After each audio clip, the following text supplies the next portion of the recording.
Happy Easter! Dapat mayroon tayong cheers. Pag sinabi kong, the Lord is risen, ang sagot nyo, He is risen indeed. Ano po?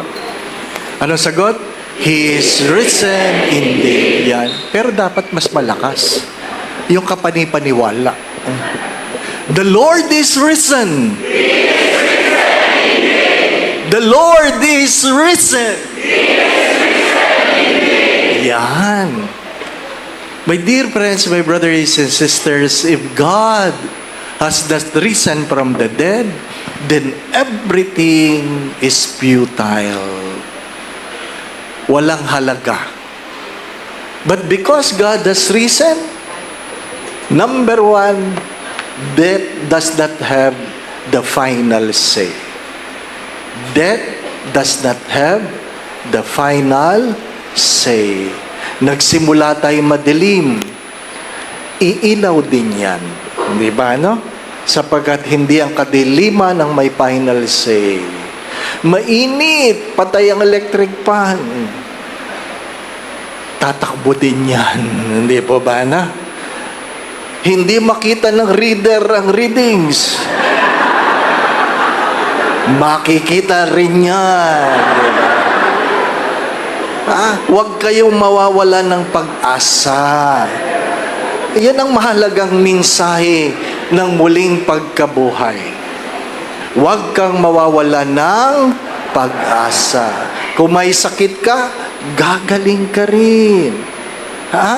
Kung mahirap ka, yayamang ka rin. Di po ba, ano? Huwag niyong kakalimutan yan. Ang mensahe, ang Diyos ay muling nabuhay. Life doesn't end in death. Life simply changes from mortal to immortal. Take note of that. Because Christ has risen, life doesn't end in death. It simply changes from mortal to immortal.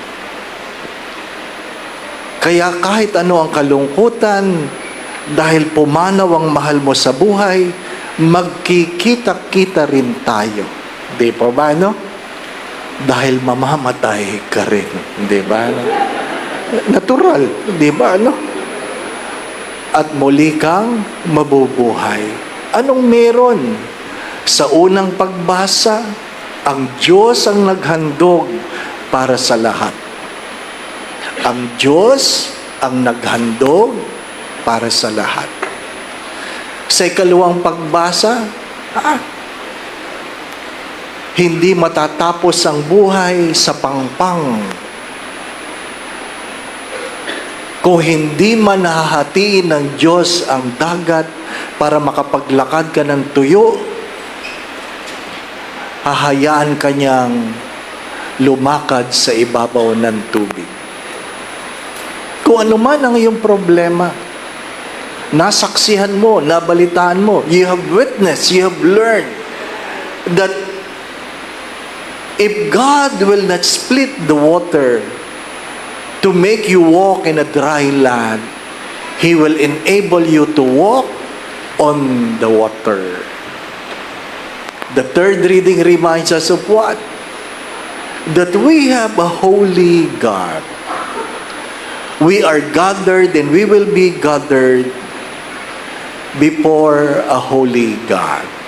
That's why the fourth reading, ano sabi? Those who died with Christ will rise with Him.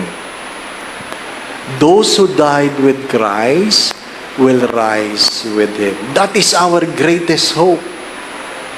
Sa kabilang buhay, wala ng flood control. Kaya wala ng corrupt. Di ba, no? Maliwanag yun. Maiiwan lang sila dito. Hindi sila kasama. Di ba? Ano man yung nangdadaya, nangungurakot, humihingi ng kotong, lahat may iwanan yun. At ano sabi ni Dante sa kanyang aklat, ha? Habang lumalala ang kasalanan, malalagay ka sa mas mainit na lugar sa impyerno. Ay, walang aircon doon. Ano po? Kahit nandoon ang maraming engineer, walang aircon. Ano po? Sabi nila, marami daw abogado doon, Father. Ay, hindi ko alam. Hindi pa ba? Pero kahit gaano karami, hindi niya kayang ipaglaban ang iyong pagkatao. My dear friends, my brothers and sisters, the celebration of today confront us on what we believe, what we hope for. Take note of that. What we believe, what we hope for. And we are confronted by a God who never lie. Isang Diyos na hindi nagsisinungaling. Hindi naman niya sinabing, I will be back. Di ba, ano? Parang Terminator, I will be back. Hindi sinabi. Ha? Hindi rin siya si MacArthur. Sabi lang niya, magkikita tayo. Di ba, no? Huwag kang mag-alala. Magkikita tayo. My dear friends, my brothers and sisters, sometimes life is difficult, but it is not impossible. I always believe in this. I have grown in this. That it is true that sometimes life is unfair, but God is always good. Sometimes life is unfair, but God is always good. Do not forget that.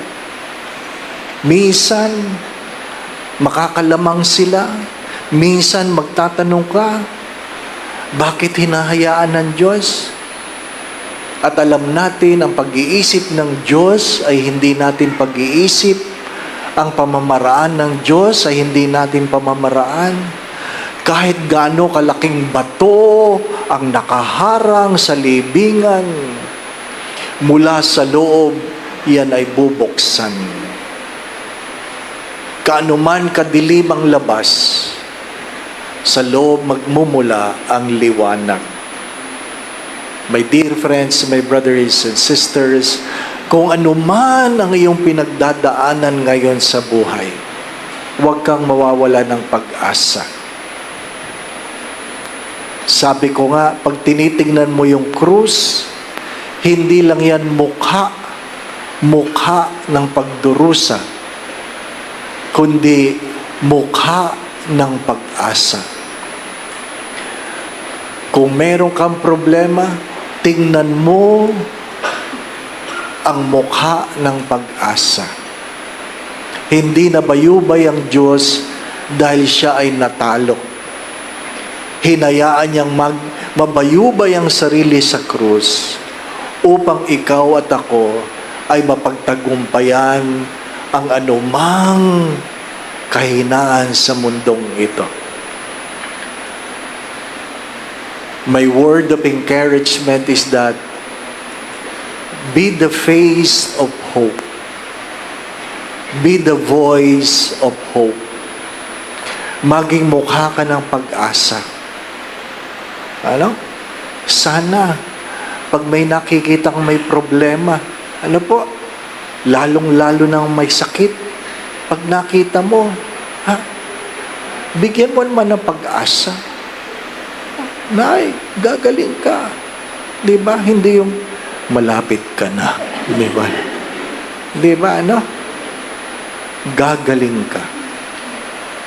Be the voice of hope. Be the face of hope. Mga minamahal na mga kapatid, kung napagtanggupayan ng Diyos ang kamatayan, meron pa ba siyang ibang hindi pwedeng mapagtagumpayan? If God has conquered death, Is there anything that God cannot conquer? Wala na. Wala na. Science failed when we talk about death. Money fails when we talk about death. Talent failed when we talk about death. Name it. Name it. When we talk about death, the world has failed. And only the resurrection conquered death. Only the resurrection. Naway maging mukha tayo ng pag-asa. Ano po? Huwag niyong sasabihin, total, ginagawa na rin lang naman nila, gawin na rin natin. Ano pa? Father, yan na kasi ang kalakalan ngayon. Well, magsama kayo. Ano po? Magsama kayo. Ha? Huwag niyong tularan yung bata na pinapagalitan ng nanay. Anak, alam mo naman, ang hirap ng buhay ngayon. Bakit ka bagsak? Sabi ng bata, huwag ka na magalit, mama. Marami naman kami. Parang tatanungin ka, bakit ka na sa impyerno?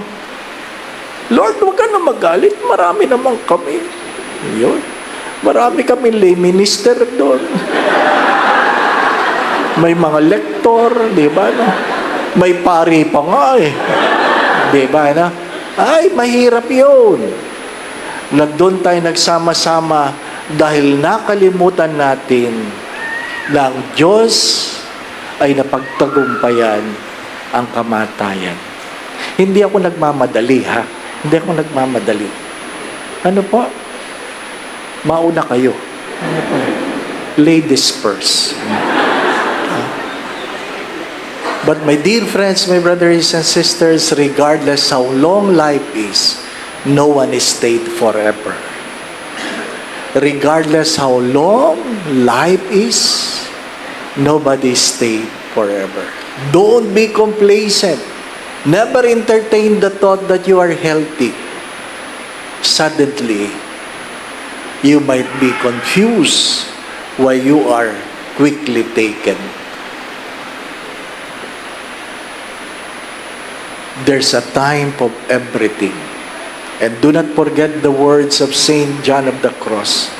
In the twilight of our life, when we bend before God, when we bend our knees before God, God will never ask the question, how much money you have, where you have been, what title you have gained. There is only one question that God will ask, how much love you have given. Sa Tagalog, maganda yun. Sa takip silim ng iyong buhay, sa pagluhod sa harapan ng Diyos, hindi itatanong ng Diyos kung magkano ang iyong naipon, saan ka nakarating, ano ang iyong naabot.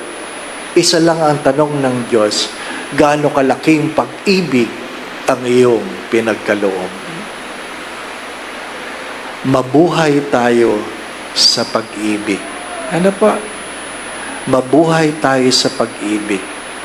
Sapagkat iyon ang panukatan. Mga minamahal na mga kapatid, nakakatakot ang mabuhay sa pag-ibig. Sapagkat sabi nga ni Mother Teresa, ang natatanging taong pwede kang saktan ay mga taong iyo lamang minahal. The only person that you have given the power to hurt you are those whom you have loved. But I rather be hurt than not love at all. Why? Because I want to go to heaven. Pag tinanong ka ng asawa mo, bakit mahal na mahal mo ako? Sa gitna na aking pagkukulang, isa lang ang sagot doon, I want to go to heaven. At sasabihin niya, you want it now? Sagot mo agad, later. Ano pa? Do not forget. Kung ano man ang iyong pinagdadaanan, today's celebration has given you the hope. Amen. Brothers and sisters, do not forget, there is hope. Because of the resurrection, there is hope. Kung anuman ang iyong pinagdaanan, anuman ang iyong pagdadaanan, huwag mong kakalimutan, merong pag-asa. Ano po? Kung ganuman kahirap yan, matatapos din yan. Ano po? Matatapos din yan. Ikalawa, mabuhay sa pag-ibig. Live in love. Live in love. Because at the end, everything will be measured in love. The Lord be with you. And with your spirit. Bow your heads and pray for God's blessing. May Almighty God bless you through today's Easter solemnity, and in His compassion, defend you from every assault of sin. Amen. And may He who restores you to eternal life in the resurrection of His only begotten Son, endow you with the prize of immortality. Amen. Now that the days of the Lord's Passion have drawn to a close, may you who celebrate the gladness of the Paschal feast come with Christ's help and exalting His Spirit to those feasts that are celebrated in eternal joy. Amen. And may Almighty God bless you, the Father, and the Son, and the Holy Spirit. Amen.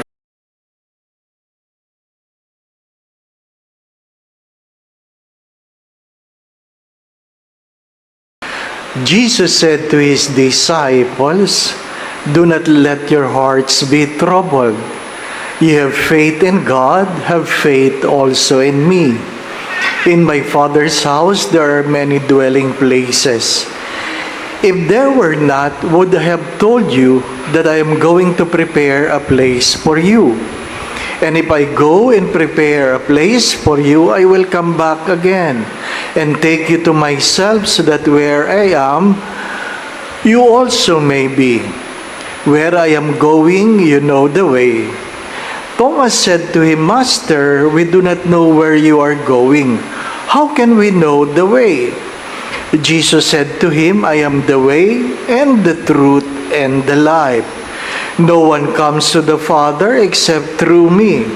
If you knew me, then you also know my Father. From now on, you don't know Him and have seen Him." Philip said to Him, "Master, show us the Father, and there will be enough for us." Jesus said to him, "Have I been with you for a long time, and you still do not know me, Philip? Whoever has seen me has seen the Father. How can you say, 'Show us the Father'? Do you not believe that I am in the Father, and the Father is in me? The words that I speak to you, I do not speak on my own. The Father who dwells in me is doing His work. Believe me that I am in the Father, and the Father is in me. Or else, believe because of the works of themselves. Amen, amen, I say to you, whoever believes in me will do the works that I do, and will do greater ones than this, because I am going to the Father."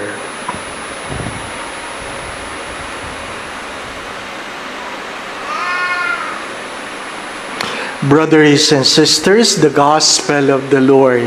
Praise to you, Lord Jesus Christ.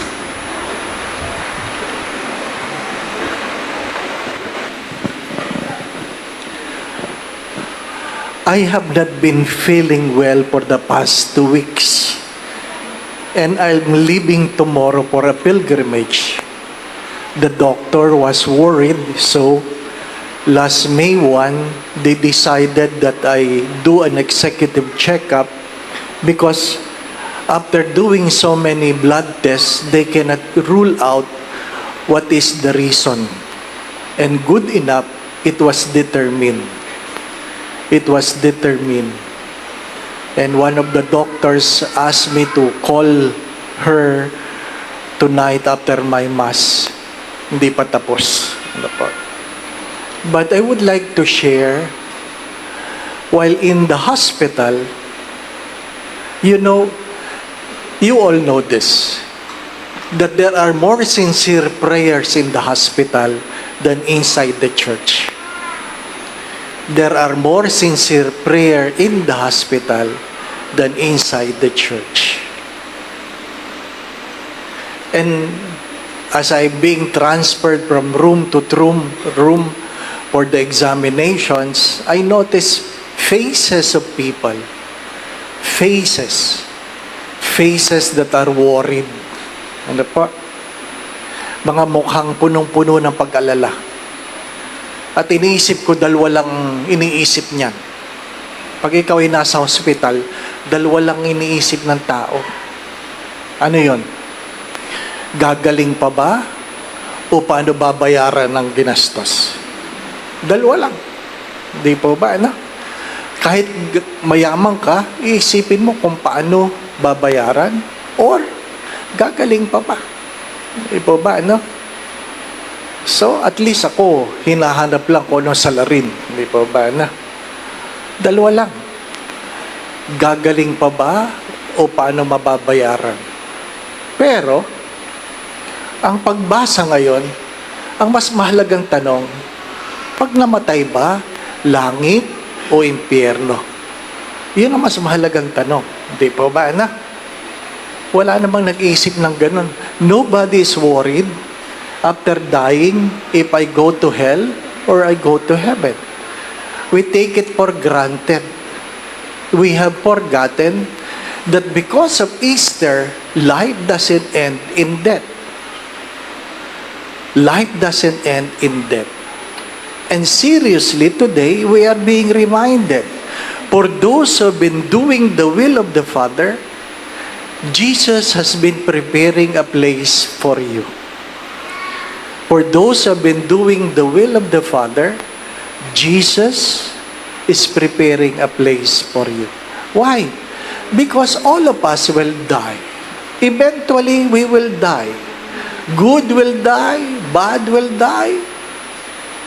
And the assurance of the gospel is, for those who have been doing the will of the Father, living in faith, as the second reading has said, God has prepared a place for you. A young girl asked her lola, how come my uncle died early if the gospel have said, if you love your mother and father, you will live long? Mabait naman si uncle. Sabi niya, mababait naman si ako. Ano po? Bakit maagang namatay? And she asked me. And I simply said, using the gospel, maybe God has already prepared a place for him. Maagang natapos ang bahay. Ano po? Maagang natapos ang bahay. Dahil tapos na, lumipat na ng residence. Di po ba, no? Kaya yung mahahaba ang buhay, maganda rin magnilay. Baka hindi ginagawa ang bahay nyo sa langit. Di po ba, no? Ha? Nakakuha kayo ng corrupt na kontraktor. Ano po? Kaya hindi mabuo-buo. Ano po? Pag nilayan ninyo, ano po? Baka wala kayong naihuhulog pampagawa ng bahay. Di po ba, ano? Ha? Mahalaga yun. What is the first reading trying to tell us? You cannot separate faith with the way you live our lives. My dear friends, what makes a church authentic? That is more important. What makes a church authentic? The church is authentic not because of its number. Hindi porke marami, authentic yan. A church is authentic not because of the beautiful buildings that you are using, nor a beautiful music, a beautiful choir, or a beautiful worship. Hindi rin.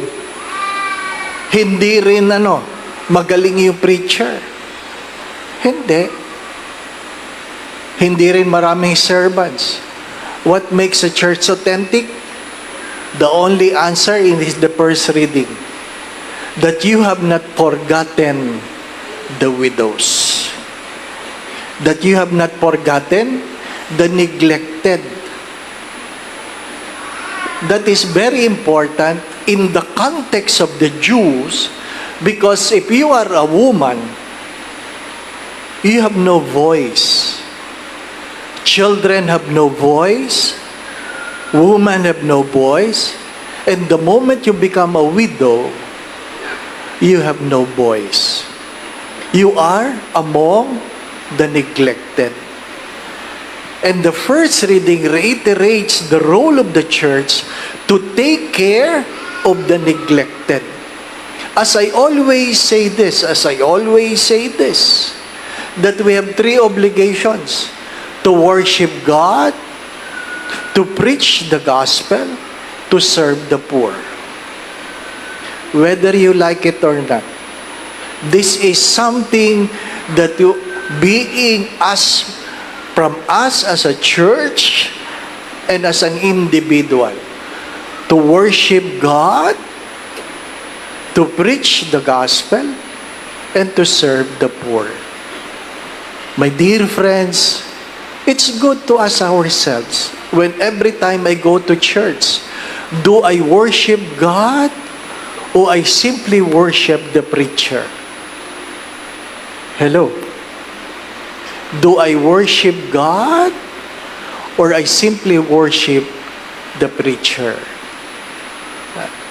Mahirap yung ang sinusundan mo lang si Father.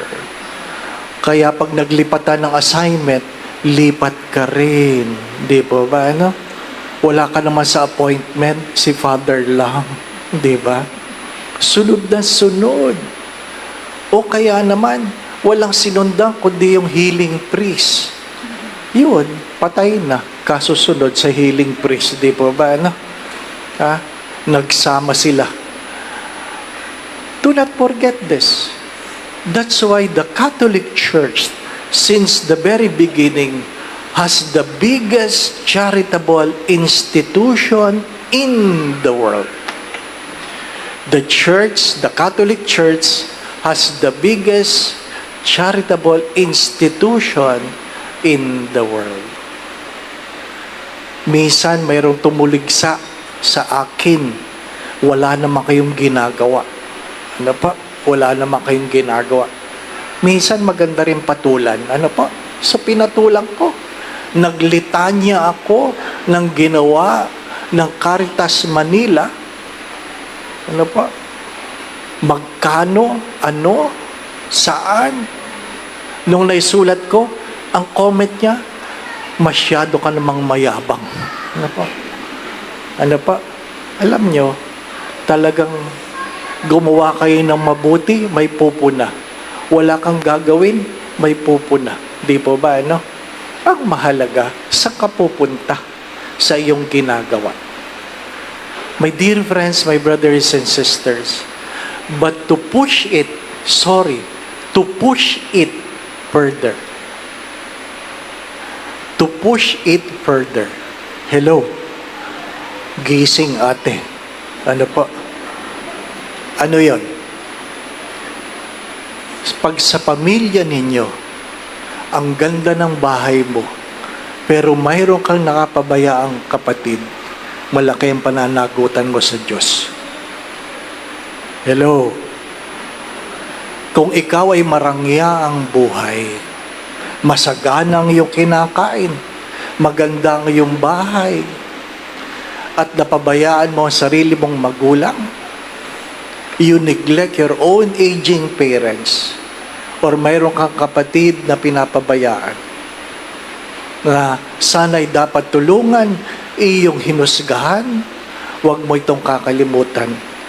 Mayroon kang pananagutan sa Diyos. Baka hindi ang Diyos ay naghahanda ng iyong tirahan. Baka si Satanas, sayang ang aircon mo dito sa lupa, napakainit sa impyerno. Hindi pa ako nakakarating doon. Pero hindi ako pupunta doon. Ayaw ko,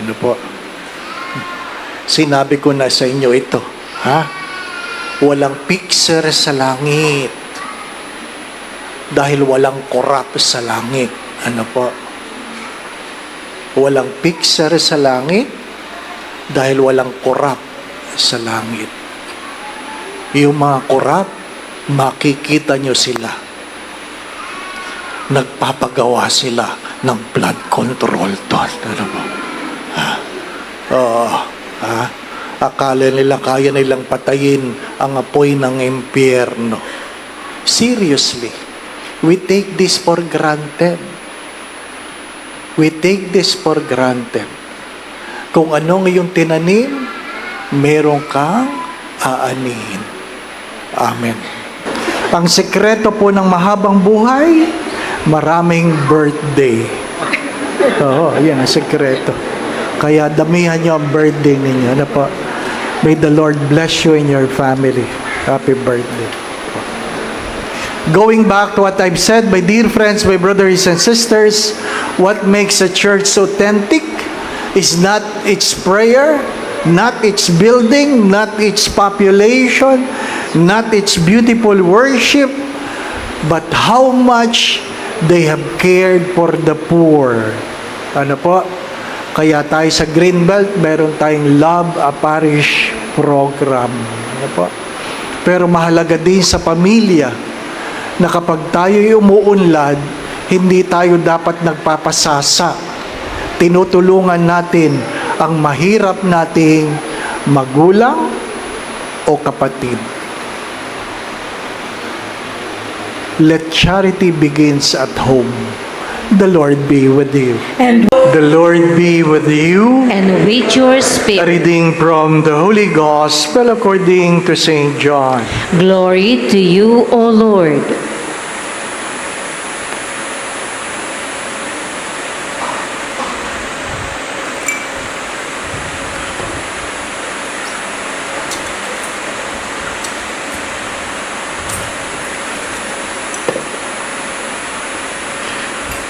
On the last and greatest day of the feast, Jesus stood up and exclaimed, "Let anyone who thirsts come to me and drink.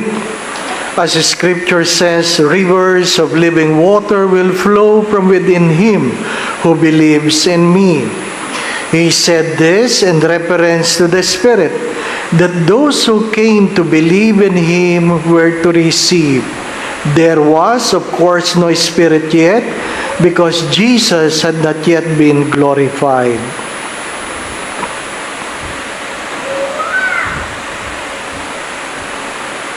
Brothers and sisters, the Gospel of the Lord.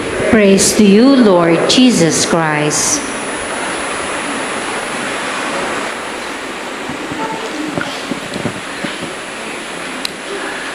We will have a procession after the Mass in honor of Our Lady.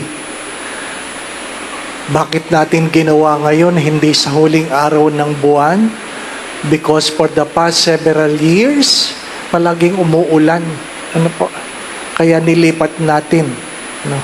Nilipat natin sa pangalawang linggo bago matapos ang buwan. You are all invited. Malapit lang ang ikot, sumama kayo. Hanggang Top Avenue.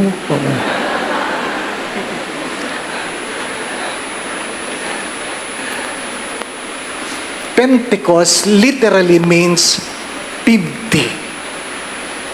The 50. Many people thought that Pentecost means the coming of the Holy Spirit. The word Pentecost literally means 50. On the 50th day. From where? From the day of resurrection. From the day of resurrection, you count it, it's 50 days. where the apostles, as they speak before the people from different countries were able to understand them. It is not about the one who proclaims, it is the one who hears. The apostles were speaking in Greek or in Hebrew, and yet the people who are listening to them were able to understand them. Understand them. Even though the gospel said the Spirit was not yet with them, but within the 50 days, you have heard already for the past several days that the Spirit already manifested itself to people, bringing conversion, allowing them to experience miracles, allowing them to experience healing. The first Christians, the families are baptized, not only the adults, but including children. That is the manifestation. What is the second reading, the first reading trying to tell us? It is a renewal that allows all people to dream dreams. Magkaroon ka muli ng panibagong pag-asa. Manibagong pag-asa. Pagkamisan, pag punong-puno tayo ng problema, nawawalan tayo ng pag-asa. Ano po? Sabi nila, habang may buhay, may pag-asa. Pero ang totoo, habang may pag-asa, may buhay. Sapagkat pag nawala ang pag-asa, the moment you remove hope, then there's no reason to live. Why do people commit suicide? Because they have lost hope. Why do people stop dreaming? Because they have lost hope. Why do people stop striving? Because they have lost hope. The first reading reminds us that the coming of the Spirit gives us hope. We can dream dreams again. We can aspire again. Things will happen. Not according to our wishes, but according to the grace of God. What is a simple manifestation of the Holy Spirit? Simple manifestation. A person with the Spirit, number one, is a person made aware of his sin and lead to repentance. A person who has the Spirit becomes aware of sin and turn away from sin by repenting from his sin. What is the sad story? Many of us have lost the sense of sin. Many of us have lost the sense of sin. Ano po? Parang hindi na natin alam ang kasalanan. Hindi na natin alam ang kasalanan. Pag may ginawa tayong kasalanan, naghahanap na tayo ng dahilan. Ano po? Or, sinisisi natin ng ibang tao, kaya natin ginagawa ang kasalanan. Sila nga eh. Hindi po ba, ano? Hindi. Para yung bata na pinapagalitan ng nanay, "Anak, ba't ka naman bagsak?" Ano sagot ng bata? "Huwag ka nang magalit, marami naman kami." Di ba? Yan ang problema. Nagsisimba, pero nawala ang awareness sa kasalanan dahil yun daw ang ginagawa ng karamihan.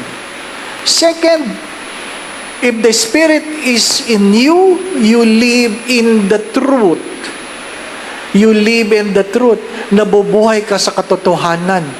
Hindi sa chismis, hindi sa kung ano-anong chika. Ano po? Nabubuhay ka sa katotohanan. Sabi ng isang katikista, nagulat ako. Sabi niya, "Father, natatakot ako na pagdating ng araw, ang tama ngayon, mali na bukas, at ang mali ngayon ay tama na bukas." Ano po? the predicament of a catechist. That what you think what is right today might be wrong in the future, and what is wrong today will be accepted as right in the future. And I simply said, truth is never about facts. Facts can be changed, but the truth we are talking about is Jesus. I am the way and the truth and the life. Jesus will never change. Jesus will never change. Why did Jesus ascended to heaven? For simple answer, that He will sit at the right hand of the Father, so He will judge the living and the dead. That is simple. Jesus has ascended and sits at the right hand of the Father because He will judge the living and the dead. He will judge whether you live in the truth or in lies. Totoo ba yan? Di po ba ano? Totoo ba ang iyong mga pagluha o pang camera lang? Di po ba ano? Naiinis tayo. Ngayon lang ako nakadinig. Ano po? Galing ako sa pilgrimage. Ano po? Binabantayan ko naman ng balita sa Pilipinas. Ano po? Ha? Mambabatas ka. Lumuluha ka dahil walang nagkumusta sa iyo. Ano ba naman yan? Ha? Kumusta ka? Di ba? Ano?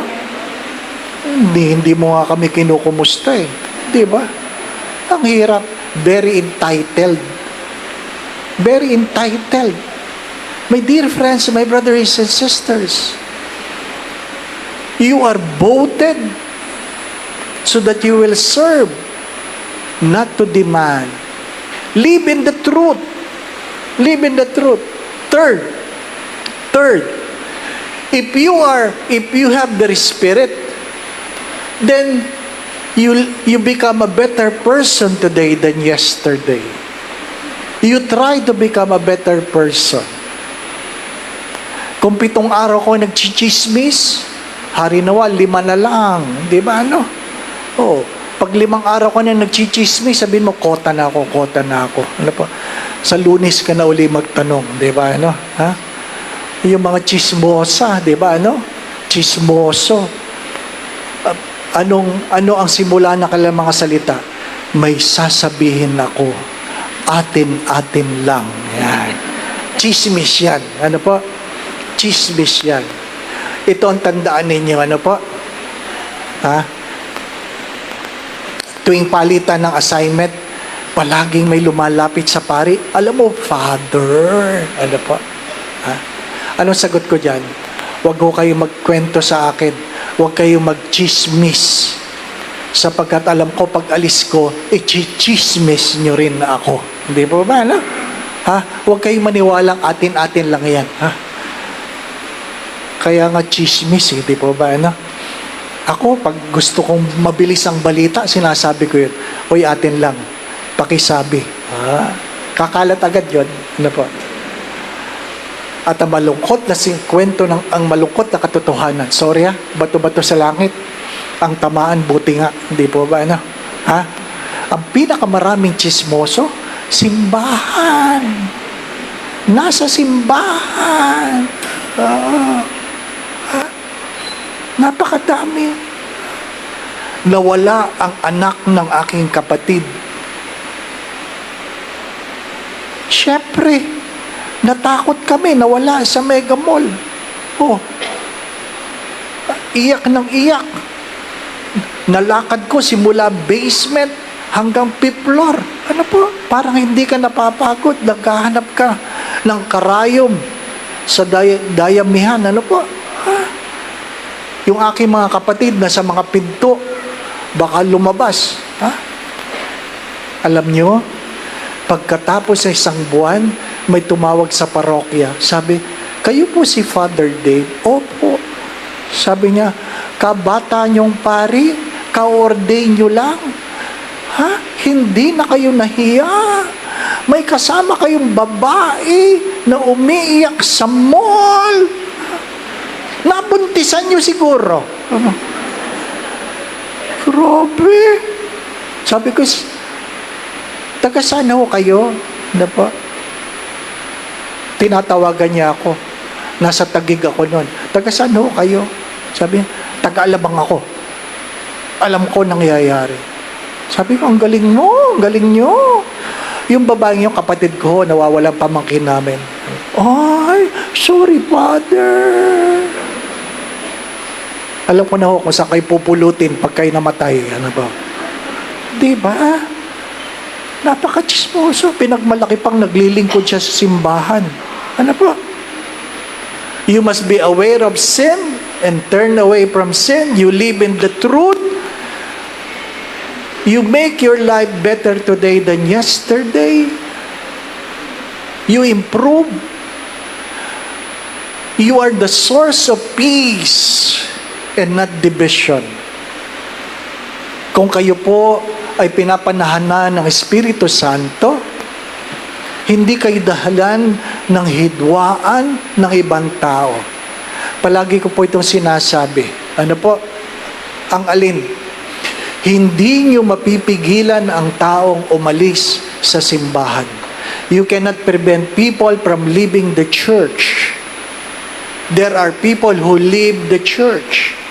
And you cannot prevent them from leaving the church.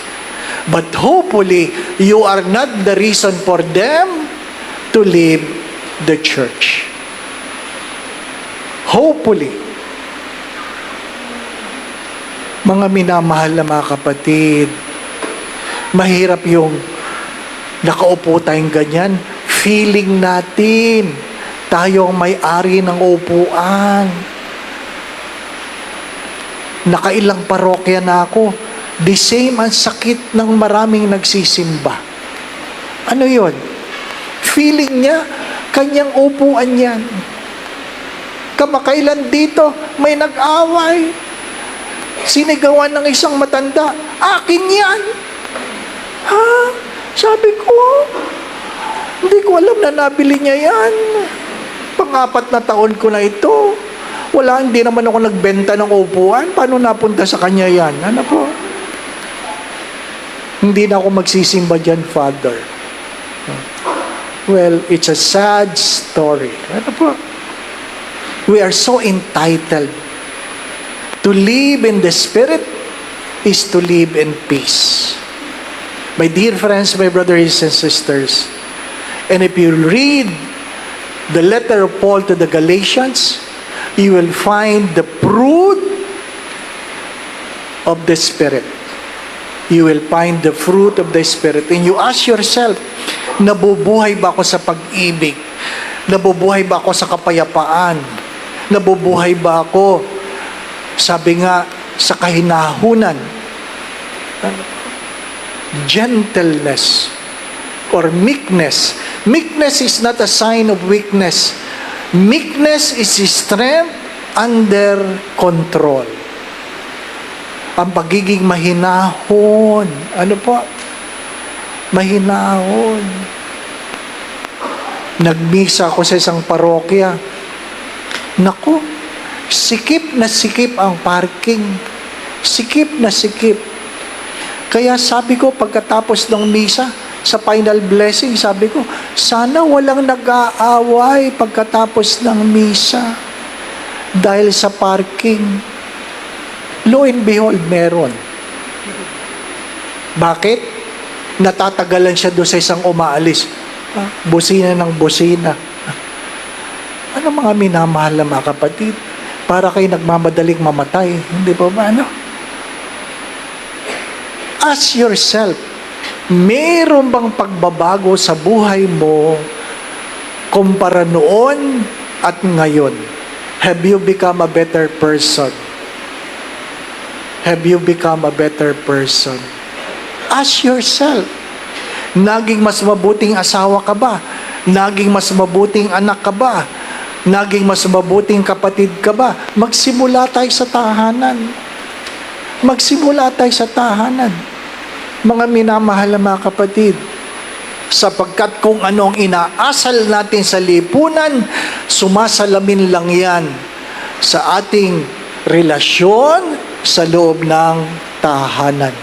Inuulit ko po, kung ano man ang inaasal natin sa lipunan, salamin lang yan ng inuugali natin sa loob ng sarili nating tahanan.